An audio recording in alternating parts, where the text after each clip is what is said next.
Assalamualaikum warahmatullahi wabarakatuh. Waalaikumsalam warahmatullahi wabarakatuh. Yang saya hormati Bapak Kepala Sekolah, yang saya hormati Bapak Ibu Dewan Guru. Pertama-tama marilah kita ucapkan syukur kepada Allah Subhanahu wa taala atas hadiratnya kita bisa hadir di sini mengikuti acara diseminasi budaya positif. Acara diseminasi ini mengenai aksi nyata modul 1.4 dari program pendidikan guru penggerak yang saya ikuti. Jadi saya mendapat tugas untuk menyampaikan materi modul 1.4 ini berbagi dengan seluruh dewan guru atau staf tata usaha yang ada di 24 Lebong ini. Ini jadi kita mulai ya. Kita mulai di sini. Nah, sebelum kita mulai saya Bapak minta kita berdiri terlebih dahulu. Nah, kita berdiri. Kita menyanyikan Mas Pelajar Nasional.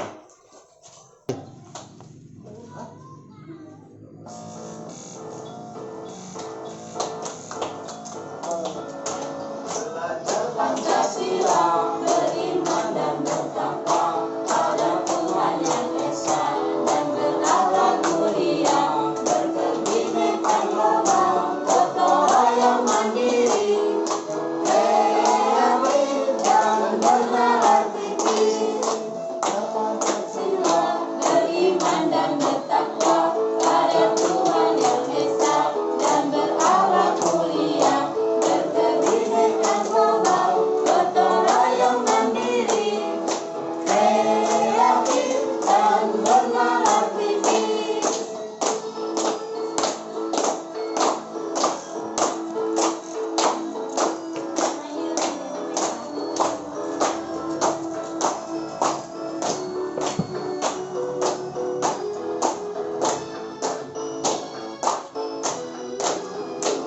Belajar Pancasila, beriman dan bertakwa pada Tuhan yang Esa dan berakhlak mulia, berkebinekaan global, gotong royong mandiri, kreatif dan bernalar kritis.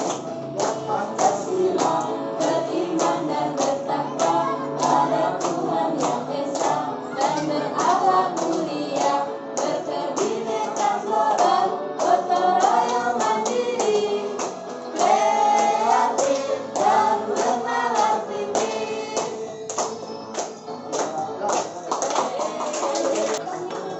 Ada dipraktekkan di kelas. Supaya kita hafal, kita tuh hafal. Nah, sudah ya, jadi itu namanya ice breaking-nya.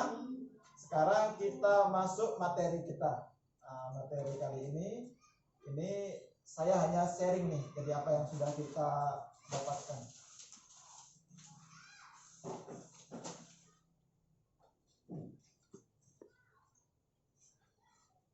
Kita yang pertama yaitu mengenai budaya positif. Di sini ada satu pertanyaan. Setuju atau tidak setuju? Nah, ini. Pertama, hukuman dapat mendisiplinkan anak. Setuju. Setuju? Setuju. Ya. Yang kedua, pemberian hukuman dengan hal positif seperti membaca atau membersihkan halaman sekolah dapat meningkatkan disiplin anak. Setuju atau tidak setuju? Setuju. Memberi penghargaan dapat meningkatkan motivasi belajar anak. Setuju atau tidak? Setuju. Iya. Kita setuju ya. Ini kan awal ini. Enggak apa-apa. Nah, berikutnya di sini kita lihat di sini. Nah, di sini ada sebuah perumpamaan seandainya ada A dan B. Maksudnya itu Anda dan teman Anda sebelahnya. Misalnya Anda mempunyai secari kertas diletakkan di tangan Anda. Lalu Anda menuliskan benda di situ dan sesuatu yang sangat berharga bagi Anda. Sangat rahasia, jangan sampai teman-teman tahu. Nah, letakkan di salah satu tangan Anda dan genggam benda sesuatu tersebut dengan segala daya. Sekuat mungkin, buatlah sebuah kepalan seperti ini. Nah, nanti.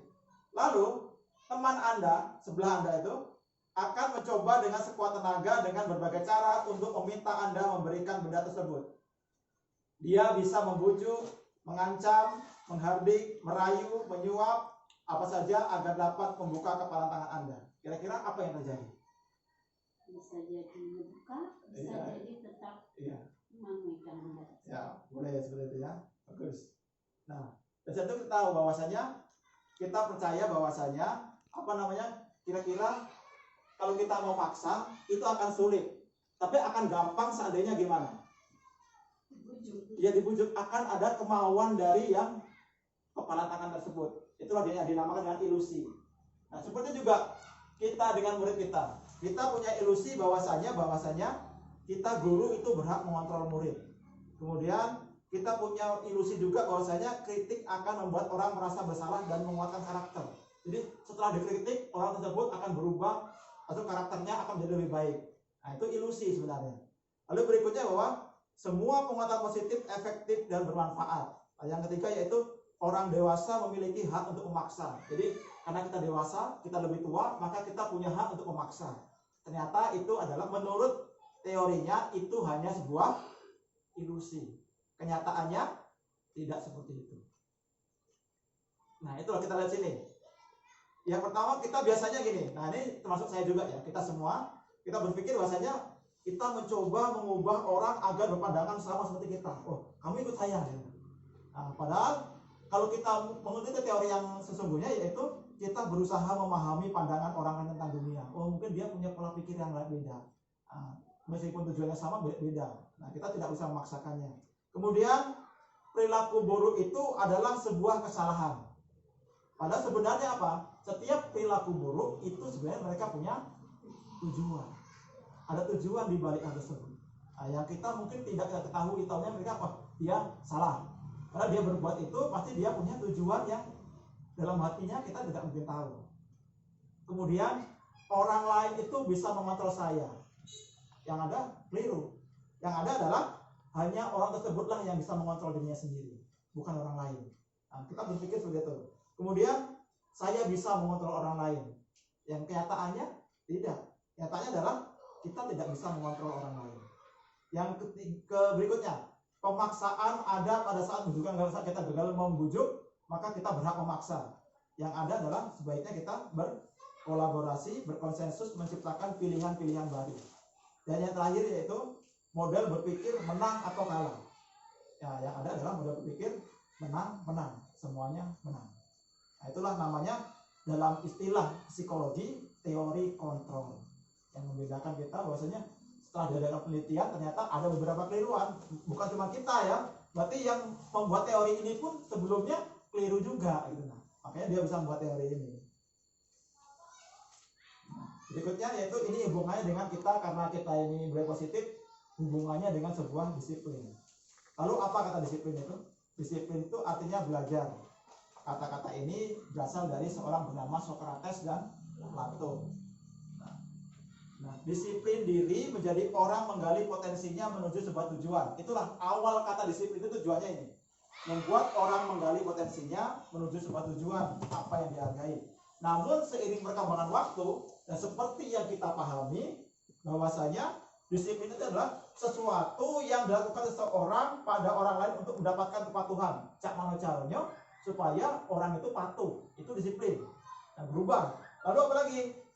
Berubah lagi itu disiplin dengan ketidaknyamanan, bukan dengan apa yang kita hargai atau pencapaian yang mulia. Jadi kita menciptakan orang dengan sesuatu yang buat kita nyaman. Apa kita marah, apa kita kasih hukuman, cak mano caranya dia tidak nyaman, lalu berubah sikapnya tadi jadi disiplin. Nah, itu adalah pemahaman kita selama ini. Nah, ini. Lalu kita lanjut berikutnya. Nah, selain masalah itu ada juga istilah lagi nanti namanya nilai-nilai kebajikan universal. Apa itu nilai kebajikan universal ini? Yaitu nilai-nilai kebaikan yang tidak tertera dalam di papan atau di manapun, atau itu meskipun demikian kita percaya mau suku apapun, mau agama apapun, berdarah manapun, kita percaya hal itu kebaikan. Nah, itulah. Ya, jadi ada sebuah peraturan baik menurut orang si Lebong belum tentu baik untuk orang utara, atau orang Lebong tidak baik menurut orang Kepahyang baik. Nah, kalau nilai kebaikan universal ini seluruh dunia, apapun agamanya, apapun asalnya, dia percaya ini baik. Nah, apa aja itu contohnya? Di sini yaitu bahwasanya kemandirian itu baik. Apalagi itu, berkecil itu baik, berkebinekaan itu baik, gotong royong itu baik, kreatif itu baik, beriman itu baik. Nah, nilai kebajikan inilah yang akhirnya dirangkum menjadi profil pelajar Pancasila. Nah, jadi tujuan kita disiplin tadi arahnya nanti menuju profil Pancasila yang insya Allah nanti akan kita galakkan kalau kita udah menerapkan kurikulum merdeka. Nah, so ada sebuah teori. Di sini ada teori perilaku manusia. Bagaimana manusia berperilaku itu? Pertama mereka berperilaku baik itu karena satu, dia menghindari ketidaknyamanan, takut diomongin orang, atau takut dimarah, takut dihukum. Nah, itu motivasi dari luar. Kalau itu dari luar namanya motivasi eksternal. Berikutnya yaitu kalau dia menghindari hukuman, yang keduanya supaya dapat penghargaan. Dan dia datang pagi supaya dapat penghargaan pujian dari orang lain namanya. Nah, itu namanya motivasi eksternal. Lalu yang terpenting itu adalah tujuan kita hari ini, kita melahirkan motivasi internal dari dalam diri kita. Jadi dia akan menjadi orang yang seperti apa bila saya melakukannya. Nah, itu jadi dalam dirinya. Jadi bukan karena pengaruh pujian orang lain, takut hukuman, tapi memang kesadaran dalam hatinya untuk melakukan hal tersebut. Nah, ini kita lihat. Ini tokoh kita Ganjar Dewantara menyatakan bahwasanya merdeka itu artinya tidak hanya terlepas dari perintah, akan tetapi juga cakap buat pemerintah diri sendiri. Jadi anak itu dikatakan merdeka jika mereka itu melakukan sesuatu tanpa diperintah, atau dia disiplin karena kesadaran diri sendirinya, bukan takut karena hukuman. Dan jika kita udah berhasil melakukan itu baru dikatakan merdeka. Sebelum itu kalau mereka tergantung, mereka di sekolah takut, kita lepas di luar berulang lagi, nah, itu belum merdeka. Waktu bukan faktor itu belum merdeka. Jadi kita menuju ke arah situ. Nah, ini jadi di sini ada teori namanya Alfikon. Dia menyatakan bahwasanya penghargaan itu kurang bagus sebenarnya. Penghargaan itu kurang bagusnya di mana? Pertama, pengaruhnya jangka pendek saja. Kemudian ada penghargaan itu mengurangi ketepatan. Penghargaan tidak efektif dan penghargaan itu merusak hubungan, menimbulkan kecemburuan. Nah, itu menurut Alfikon. Nah, kemudian penghargaan itu menurunkan kualitas, penghargaan itu mematikan kreativitas. Jadi dia tuh tidak ada, ya udah kepuasan diri sendiri tidak ada di tujuannya, cuma berharap penghargaan aja. Penghargaan ini mengurangi motivasi intrinsik tadi, kesadaran tadi.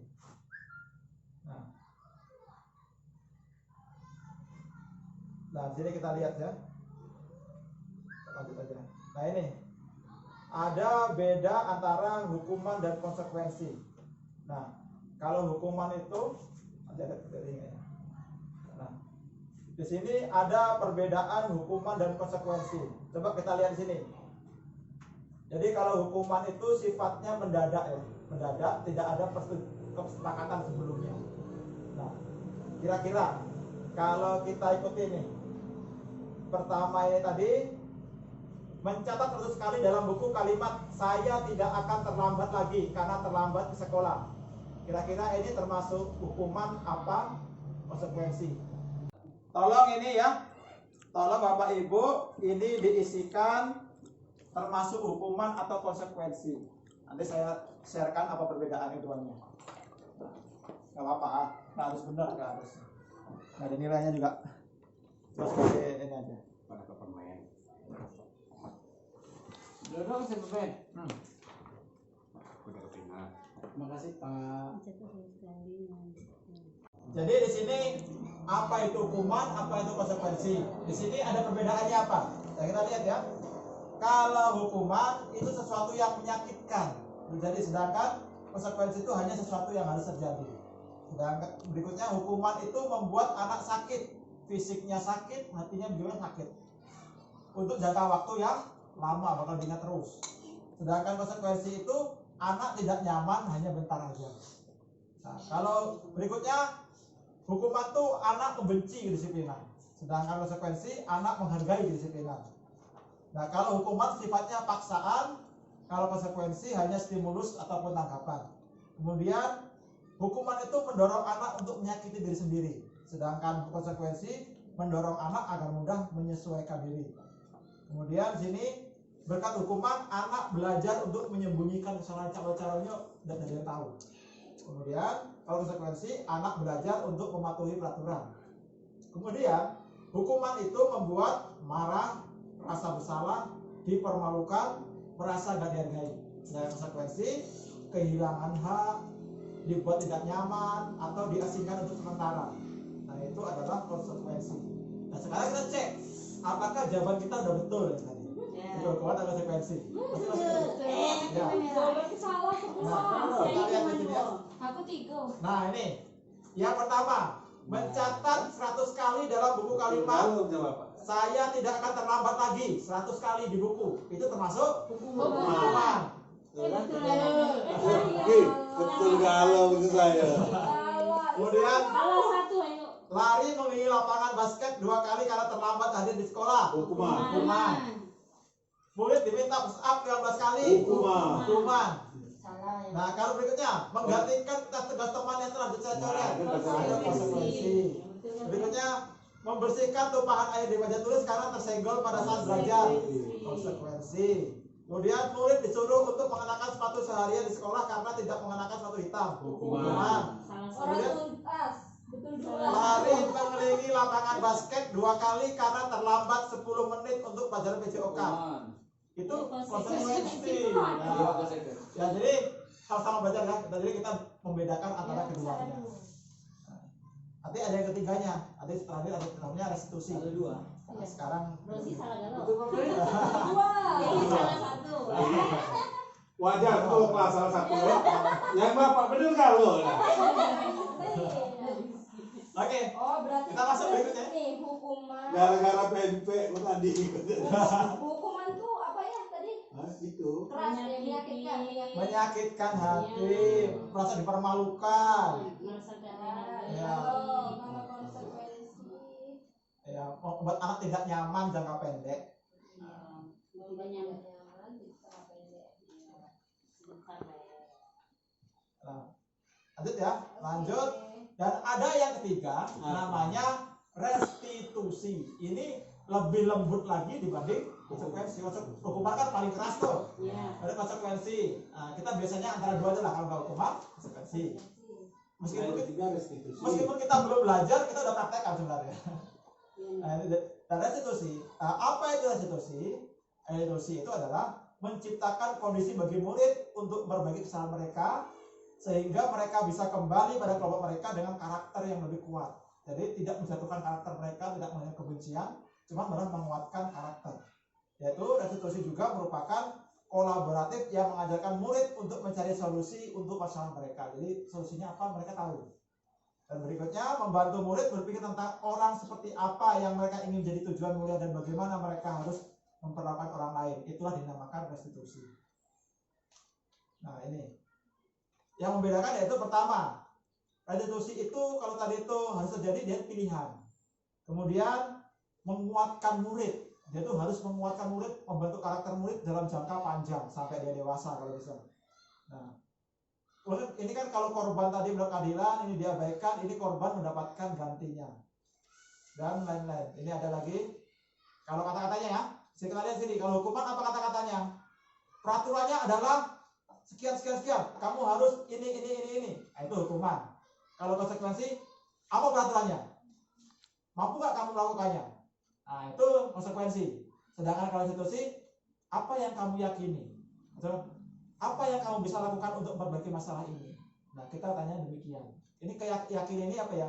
Apa yang kamu yakini itu benar atau salah, melanggar peraturan atau tidak? Nah, itu biar mereka yang menentukan. Itulah dinamakan dengan restitusi. Nah, ciri-ciri restitusi. Yang pertama, bukan untuk menebus kesalahan, tapi untuk belajar dari kesalahan. Yang berikutnya yaitu untuk memperbaiki hubungan. Dan yang ketiga yaitu bentuk apa yang dia dapatkan nanti itu berupa tawaran, bukan berupa paksaan. Kemudian restitusi ini menuntun untuk melihat ke dalam diri, mencari kebutuhan dasar untuk mencari tindakan, cara yang paling baik, lalu fokus pada karakter yang buat tindakan, fokus pada solusi, dan mengembalikan murid yang berbuat salah pada kelompoknya. Jadi itu dia percaya diri bagi kelompoknya, tidak merasa diasingkan atau dibully. Nah, itu namanya restitusi.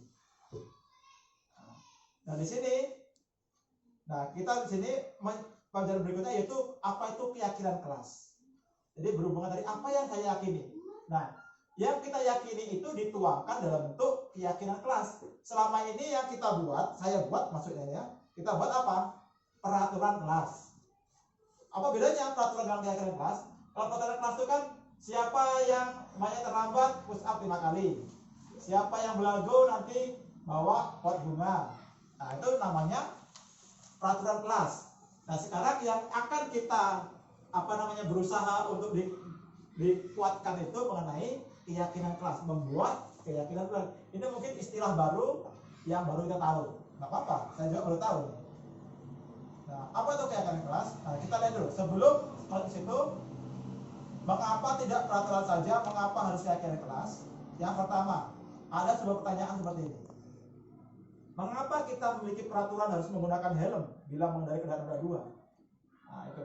Ketika ada ditanyai itu, mereka berusaha menjawab. Apakah itu demi kepentingan polisi? Apa keuntungan polisi kalau mereka pakai helm? Itu bukan ya. Untuk kepentingan siapa? Kepentingan pengendara helm sendiri. Nah, supaya dia tidak punya kecelakaan, tidak fatal, kepalanya terbentur. Nah, itu kita jelaskan seperti itu. Nah, mereka menggali dari diri mereka. Yang berikutnya, mengapa kita memiliki peraturan 3 meter, menggunakan masker, mencuci tangan, menjaga jarak 1,5 meter pada saat kemarin masih pandemi? Itu tujuannya untuk kebaikan bersama. Kemudian, mengapa kita memiliki peraturan harus datang tepat waktu pada saat mengikuti pelatihan atau pendidikan? Nah, itu tadi demi kepentingan bersama. Nah, digali motivasi dalam dirinya. Nah, di sini, kita lihat di sini. Yang paling dasar ini disebut peraturan kelas yang sering kita pakai. Nah, lalu setelah kita pelajari materi ini, diharapkan kita mampu membuat keyakinan kelas dan menciptakan lingkungan positif di kelas kita, lingkungan positif, lalu menumbuhkan budaya positif di sekolah, di SD kita. Jadi itu tujuannya berjenjang. Nah, ini contoh perbedaan antara keyakinan kelas. Nah, mengapa? Contohnya sini. Peraturan kelas. Ini kelas ya. Namanya siapa yang datang, siapa yang terlambat akan dihukum sekian banyak. Nah, jadi dirubah, jadi kita rubah tulisannya jadi datang tepat waktu mengucapkan salam. Nah, siapa yang tidak piket akan dihukum apa, seperti itu. Kita rubah jadi apa? Menjaga kebersihan sekolah. Jadi kalimatnya menjadi kalimat yang positif. Nah, itu namanya kesepakatan kelas atau keyakinan kelas. Nah, ini tuh. Kemudian dalam yang lebih lembut lagi kan tulis ini. Kami guru dan murid yang saling menyayangi. Ditulis di kelasnya nanti, kami murid yang semangat belajar. Kemudian kami murid yang peduli dengan teman-teman. Nah, ini dinamakan kesepakatan kelas.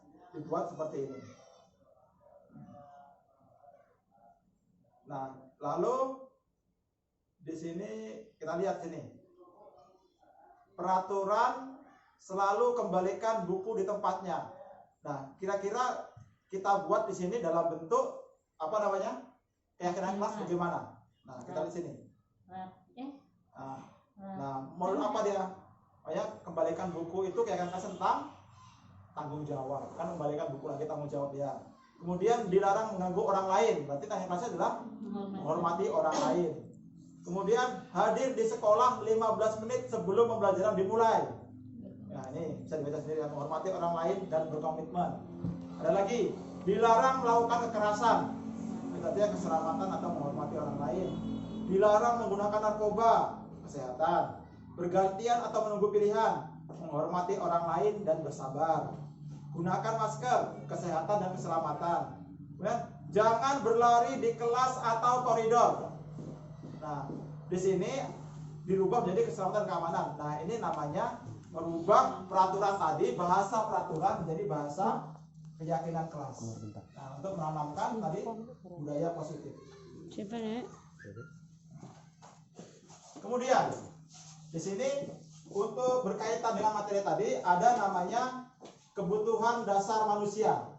Nah, kebutuhan dasar manusia ini ada 4. Ya, pertama tentu ada 5, tapi yang pertamanya tengah-tengah bertahan hidup berupa kebutuhan akan kasih sayang dan rasa terima, kebutuhan akan kekuasaan, kebutuhan akan kebebasan, dan kebutuhan akan kesenangan. untuk mencapai hal tersebut, dalam ini ada 5 posisi kontrol. Apa itu posisi kontrol? Posisi kontrol ini yaitu posisi kita saat menyelesaikan suatu masalah berkaitan dengan kedisiplinan. Ada 5 posisi. Yang pertama, apakah bisa di ini ya? Lanjutkan lagi. Jadi 5 posisi kontrol kita yaitu pertama ada istilahnya kita sebagai penghukum. Yang kedua sebagai pembuat orang merasa bersalah. Dan ini yang dinamakan kita sebagai identitas gagal. Kita dikatakan gagal kalau berhasil dengan penghukum dan pembuat orang merasa bersalah.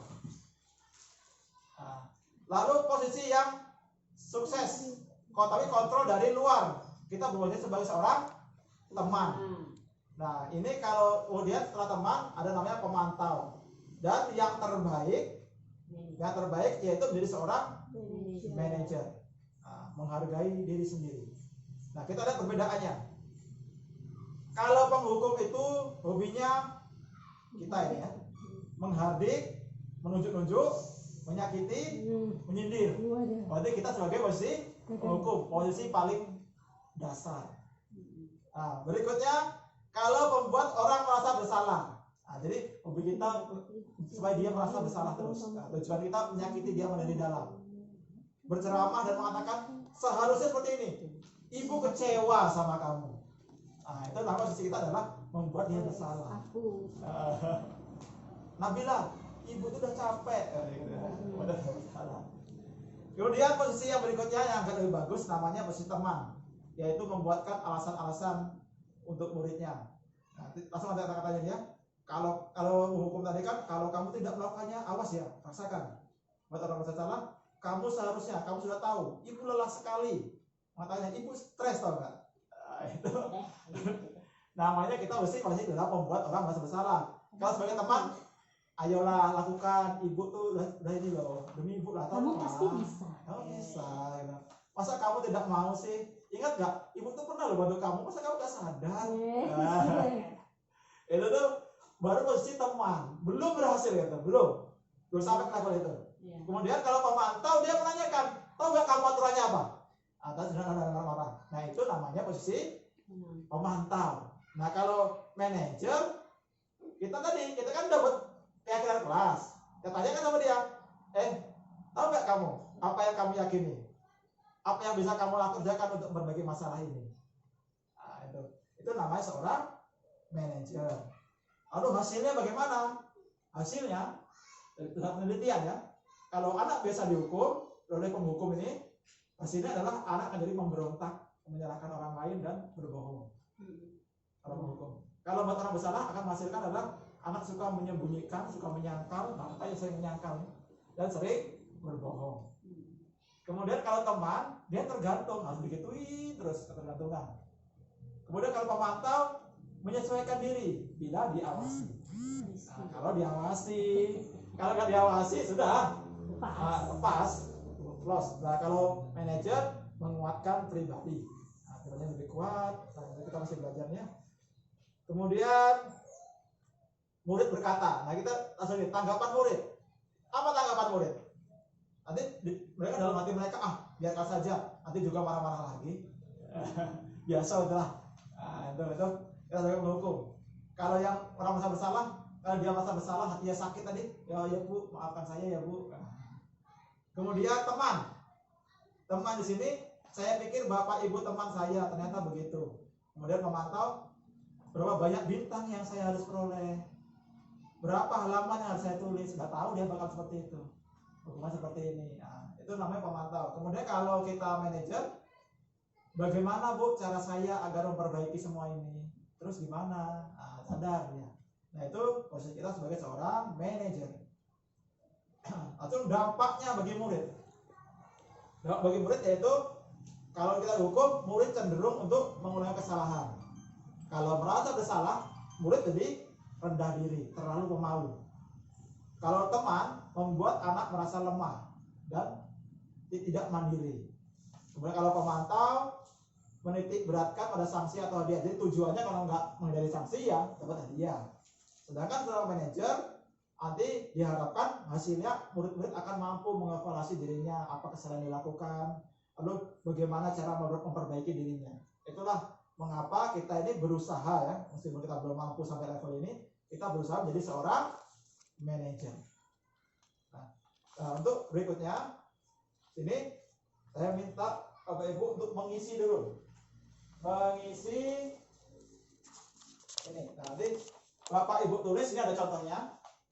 Kata-kata ini termasuk manajer, apa termasuk penghukum, merasa bersalah atau teman. Nah, ini keterangan. Ini, oh ini. Nah, ini yang di sini. Saya kecewa sekali. Ini apa? Saya kecewa sekali itu tadi. Kalau manajer atau penghukum atau teman atau pemantau. Orang merasa bersalah. Saya kecewa Apa? sekali Nah, dengan apa? Coba aja. Posisinya ada di posisi itu. penghukum. Terus saya kecewa sekali. Apa ini? Sambil mereka mengerjakan, kita syuting apa? Hah? Syuting kan? Berhenti dulu. Nggak usah syuting aja, mengerjakan gitu kan. Mau nambahin waktu, jadi lah.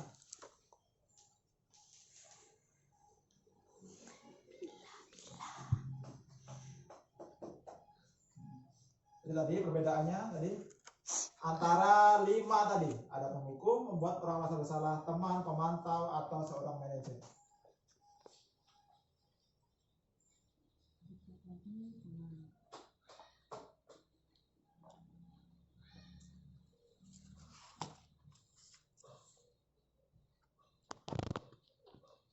Ini Pak, waktu sini Pak, termasuk yang mana? Penghukum atau termasuk mana ini? Saya kecewa sekali dengan kamu ini. Masuk yang ini, antara 5 ini masuk yang mana?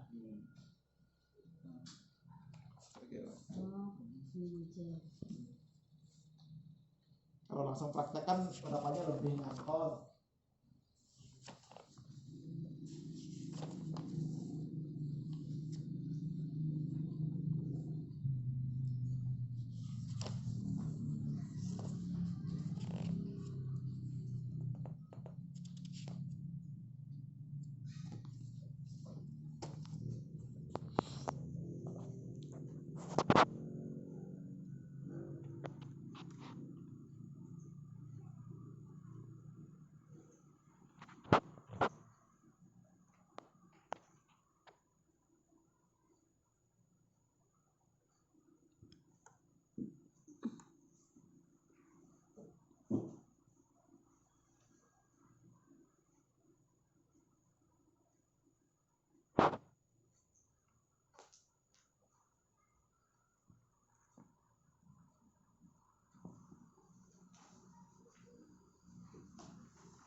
Ikut sih ikut baik penghukum.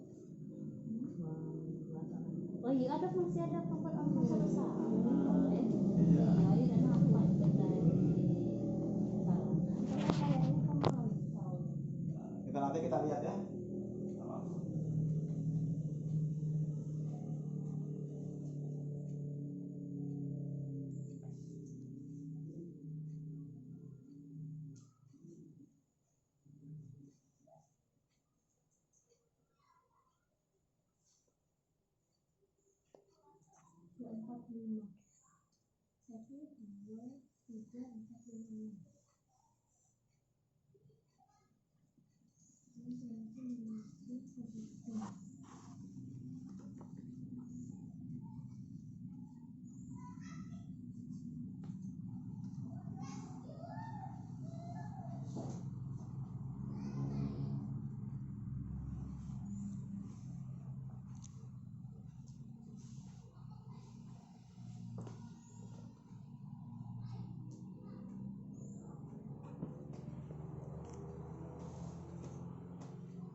Sudah ya, kita ya. Apa? Nah, lanjut kita cek di sini.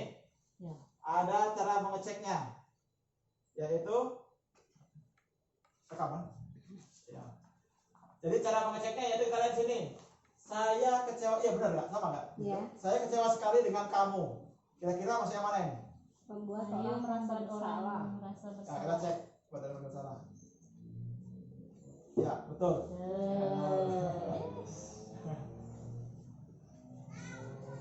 Ibu kejar aku karena nggak ada ya, beda ya? Beda. Beda ya. Nggak ada ya. Kamu tidak benar. Kamu Tidak pernah benar melakukannya. Nah, kita langsung aja berarti, langsung di sini. Kita lihat jawabannya di sini nanti. Nah, ya, penghukum. Penghukum. Kamu tidak pernah benar melakukannya, penghukum. Pemantau, manajer. Wah, betul semua. 100. Ayo lah, Betul, ayo. lakukan demi ibu dan bapak. Teman. Teman. Kemudian, apakah kamu mau mendapatkan stiker bintang hari ini? Mantap. Kemudian, bagaimanakah kamu bisa menyelesaikan masalah hari ini? Manajer. Ya. Kamu selalu yang paling terakhir. Penghukum. Nah, alhamdulillah kalau udah 100. 100 ya. 200. Mantap, terima kasih Bapak Ibu. Nah, samanya. Itu tadi, nah nih saya tampilkan contoh saya kemarin melakukan praktek apa namanya nanti ya, prakteknya ya. Nanti seorang manajer nanti akan saya tampilkan videonya. Sekarang kita lanjut lagi, yaitu kita bergerak antara ini peraturan memantau konsekuensi hadiah nilai-nilai manajer untuk memperbaikinya. Nah, ini contoh bentuk pergerakannya. Nah, kita lihat sekarang untuk menjadi seorang manajer, kita kan berusaha tuh. Nah, kita coba sekarang menerapkan namanya segitiga restitusi. Ini cara kita menjadi seorang manajer.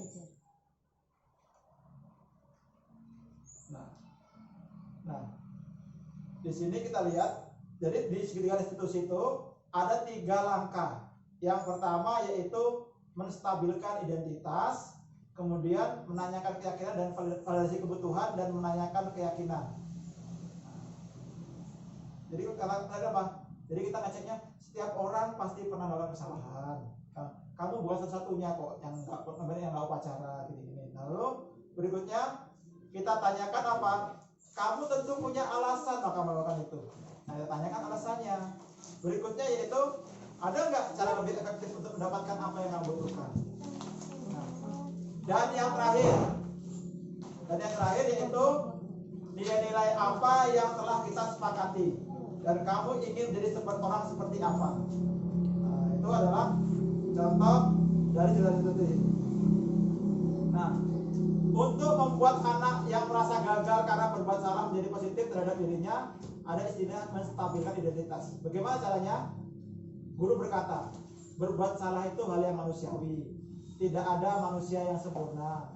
Bapak Ibu juga buat salah. Kita pasti bisa menyelesaikan permasalahan ini. Bapak atau Ibu tidak tertarik untuk mencari tahu siapa yang benar, siapa yang salah. Bapak Ibu lebih tertarik untuk menyelesaikan masalah.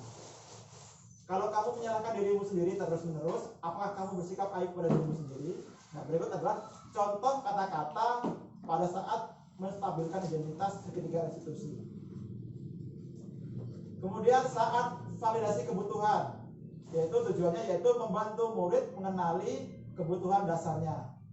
Nah, pada dasarnya setiap tindakan manusia tujuannya adalah memenuhi kebutuhan dasar mereka tadi. Apa saja tujuan? Power, kekuatan, freedom, kebebasan, cinta, dan kesenangan tadi untuk bertahan. Guru berkata, gimana kata-kata dalam segitiga restitusi? Penggunaan katanya yaitu kamu bisa saja kan melakukan yang lebih buruk, tapi kamu tidak melakukannya. Kamu pasti punya alasan apakah melakukan itu. Apa yang penting bagi kamu? Kamu boleh tetap berusaha menjaga sikap itu, tapi tambahkan sikap yang lain, yang baru. Kemudian, maukah kamu belajar cara lain untuk mendapat yang kamu butuhkan tanpa harus memukul? Lalu berikutnya, apakah kamu bisa melakukan yang lebih baik lagi, besok lagi? Nah, itu kata-kata dalam validasi kebutuhan. Kemudian, menanyakan keyakinan. Langkah terakhir yaitu menanyakan keyakinan. Anak melihat kesalahannya dihubungkan dengan norma sosial dan nilai-nilai yang mendasari manusia berinteraksi dengan orang lain. Nah, pada bagian ini, apa perkataan guru? Apa nilai yang kita percaya di sekolah kita? Kemudian, nilai-nilai universal apa yang telah kita sepakati? Kelas yang ideal itu seperti apa sih? Dan kamu ingin jadi anak seperti apa? Lalu, apa yang kamu rasakan ketika kamu melakukan itu, kamu menjadi orang yang seperti apa. Nah, itu contohnya menanyakan keyakinan. Nah, lalu ada intervensi sini.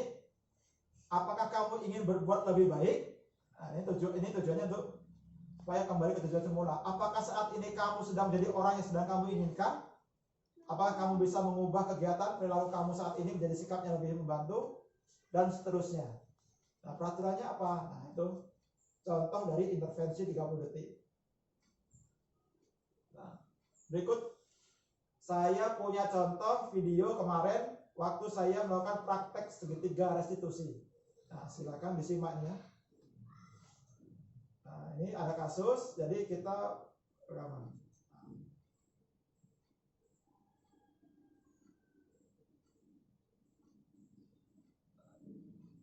Praktek segitiga restitusi. Di sini pertama kasusnya yaitu sini ada kasus seorang anak bernama Leo melanggar keyakinan kelas dengan tidak mengikuti upacara. Lalu bagaimana cara praktek segitiga restitusinya? Di sini. Assalamualaikum Leo.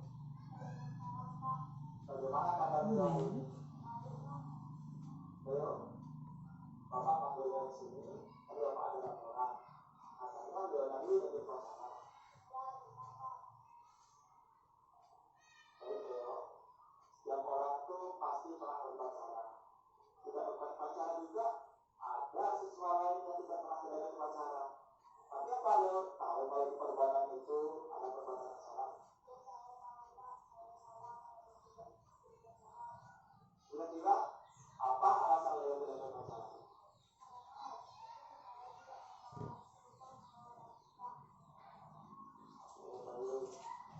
Bukannya kita kemarin sudah membuat kakak kelas ya? Apa Leo masih ingat salah satu kakak kelas yang sudah kita buat?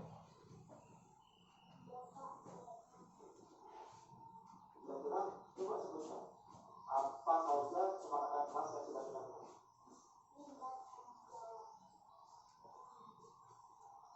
Apa Leo meyakini nilai keyakinan kelas tersebut? Baik, kalau kalian tidak mengikuti pacaran itu, kalian sudah tidak sesuai dengan keyakinan kelas lagi.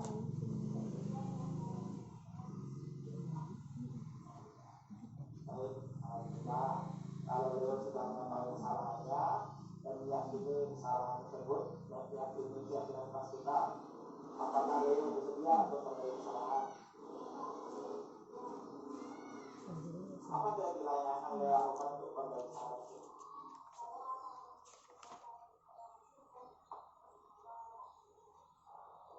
Alhamdulillah, Bapak sangat menghargai usaha Leo tersebut.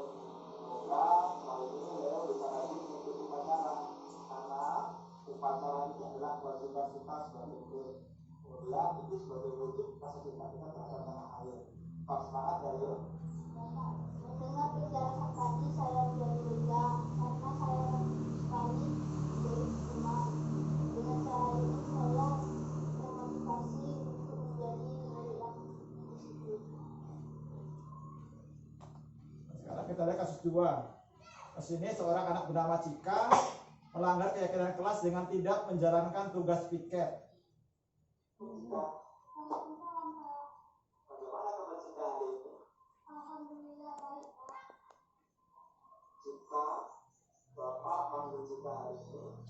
Makanya Bapak dapat laporan, Cika hari ini tidak melaksanakan tugas Cika. Iya Pak, saya tadi harus belajarnya kurang pagi, jadi tidak sempat. Baik Cika, jadi setiap orang itu pasti pernah melakukan kesalahan dan pasti ada teman kalian yang pernah tidak ingat. Tapi Cika tahu nggak kalau itu sebuah pelanggaran? Ya Pak, saya sadar kalau saya salah. Saya tidak menjalankan tugas. Kira-kira alasan apa yang buat Cika tidak ingat? Saya tidur terlalu malam sehingga bangun saya Pak. Jadi saya tidak bisa datang cepat untuk mengerjakan tugas. Ya baik, bukannya kita kemarin sudah buat kesempatan kelas ya? Kira-kira Cika masih ingat nggak kesempatan kelas yang sudah kita buat? Ya Pak, ingat. Coba sebutkan coba apa saja kesempatan kelas yang kemarin kita buat? Disiplin, tanggung jawab,